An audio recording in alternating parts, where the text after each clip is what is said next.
हाय friends. तो I am welcome back to my channel Ayush Singh Tomar. आज हम आपको लिए लेकर आए हैं 2022 का सामान्य हिंदी का पेपर। आज हम आपको उसी प्रकार समझाएंगे जिस प्रकार बोर्ड में पेपर आता है। तो जैसे कि अभी आपको ये दिख रहा है कि ये 2022 का सामान्य हिंदी का पेपर है। इसमें समय सीमा निर्धारित की गई है 3 घंटे 15 मिनट और पूर्णांक इसका है 100 नंबर का।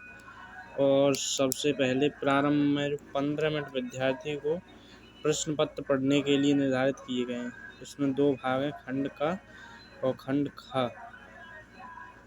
खंड खा और खंड का सभी प्रश्न लेकिन अनिवार्य हैं। सबसे पहले इसमें पहला जो खंड का पहला क्वेश्चन है उसमें पूछा गया है, प्रताप नारायण मिश्र द्वारा संपादित पत्रिका क्या है। तो अभी जिस बच्चे ने एक पेपर किया है उसने लगाया है ब्राह्मण। तो ये ब्राह्मण उसने सही लगाया है, इसे ब्राह्मण पत्रिका का ही संपादक है। तो अभी हम आगे देखते हैं। रामचंद्र शुक्ल दूसरा क्वेश्चन है इसका, रामचंद्र शुक्ल की रचना क्या है। तो इसमें दिए रखिए साहित्य लोचन, साहित्य सहचर, त्रिवेणी या आलोचकी कथा।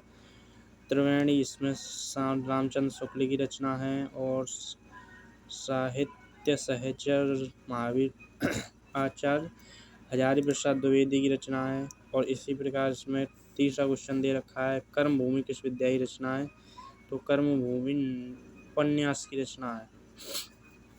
कर्मभूमि उपन्यास विद्या की रचना है। और इसमें अगला क्वेश्चन दे रखा है, भाग्य और पुरुषार्थ के लेखक कौन है। तो इसने सही क्वेश्चन लगाया है, इसका आंसर जैनेन्द्र कुमार जी हैं। महावीर प्रसाद द्वारा संपादित पत्रिका है कविवचन सुधा, उचित वक्ता या भारत मित्र या सरस्वती। तो इसमें सही कुछ ऑप्शन है सरस्वती पत्रिका। तो अब हम आगे बढ़ते हैं। ये है दूसरे नंबर का पहला क्वेश्चन, पद्मावत की रचना है आदिकाल की, रीतकाल की, भक्तिकाल की या फिर आधुनिक काल की। तो यहाँ पर इसका सही आंसर हो जाएगा रीतकाल। सरोज स्मृति के रचयिता हैं सूर्यकांत त्रिपाठी निराला, जयशंकर प्रसाद, महादेवी वर्मा या के। तो इसमें सबसे आपको जयशंकर प्रसाद जी की तो रचना है नहीं, ये ना महादेवी वर्मा जी की है ना के जी की, ये रचना है सूर्यकांत त्रिपाठी निराला जी की। तो इसने भी ये भी क्वेश्चन सही लगाया, इसलिए इसका 1 नंबर पक्का है। तो अभी हम आगे चलते हैं और देखते हैं दूसरे का ग नंबर, जिसमें पूछा गया है निम्नलिखित कवियों में कौन छायावादी कवि नहीं है।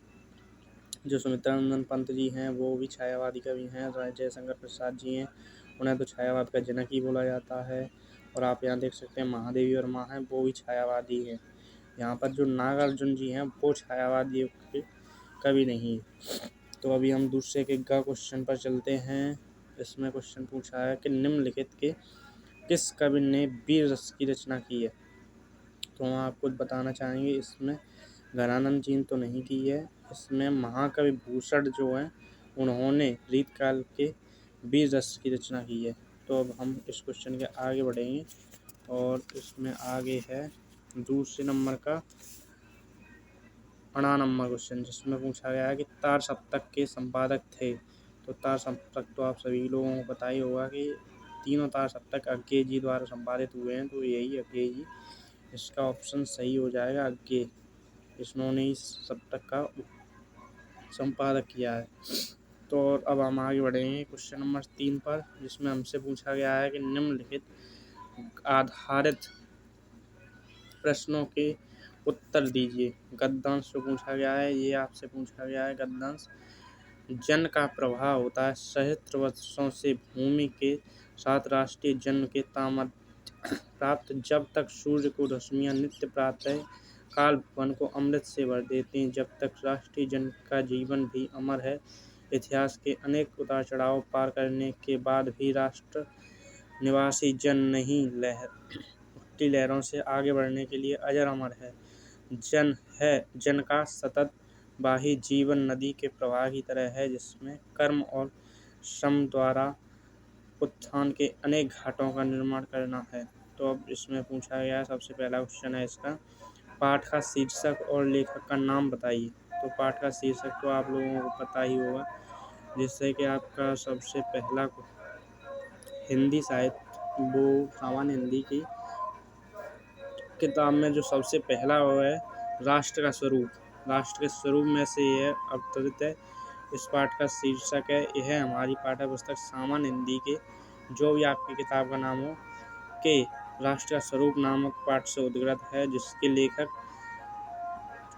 डॉक्टर वासुदेव शरण अग्रवाल जी हैं। और फिर इसमें आगे पूछा गया है जन का प्रवाह। जन का प्रवाह किस स्वरूप में होता है? जन का प्रवाह किस स्वरूप में है? जन का प्रवाह के क्या आशय है? जन का प्रवाह का क्या आशय है? तो इसमें पूछा गया है, तो आप इसको इसी में से ढूंढ के लिख सकते हैं।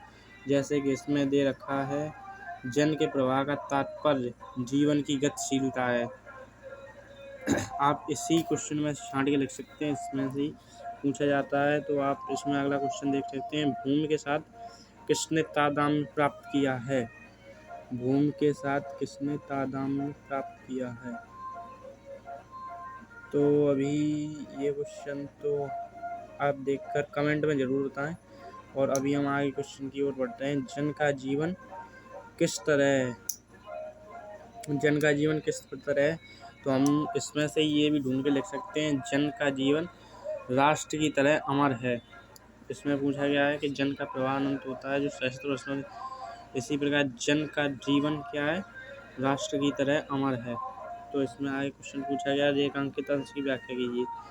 जैसे कि इसमें जन का प्रवाह अनंत होता है, जो मतलब रेखा है जिसके नीचे खींची गई है, केवल उतने ही बीच का आपको वो लिखना है, व्याख्या करनी है उसी की, और आगे उसकी व्याख्या आपको बिल्कुल भी नहीं करनी है। तो आप इसी प्रकार इसमें समझ सकते हैं। जैसे कि जन का प्रवाह होता है, तो इसमें दे रखा है, तो आप इसी प्रकार देख सकते हैं। इसमें जो प्रत्येक राष्ट्र का इतिहास निरंतर बदलता रहता है तथा उसमें अनेक उतार चढ़ाव आते हैं, किंतु राष्ट्र के निवासियों की श्रृंखला निरंतर चलती रहती है। मनुष्य पीढ़ी दर पीढ़ी अपने राष्ट्र के साथ जुड़ा रहता है। राष्ट्रीय जीवन का तादात्म्य प्राप्त किया है, यही उसमें बताया गया है कि मनुष्य पीढ़ी दर पीढ़ी अपने राष्ट्र के साथ जुड़ा रहता है। तो अब हम इसमें आगे बढ़ेंगे, और इसमें आगे दे रखा है अथवा में, तो आप इन दोनों में से कोई भी एक कर सकते हैं। तो आज हम यहीं पर अपनी वीडियो को रोकेंगे, और अब आगे अगले स्टेप में हम देखेंगे पार्ट 2 में ये पूरा पेपर सॉल्व करेंगे। आज के लिए इतना ही। आप हमारे चैनल सब्सक्राइब करिए और लाइक करिए। धन्यवाद।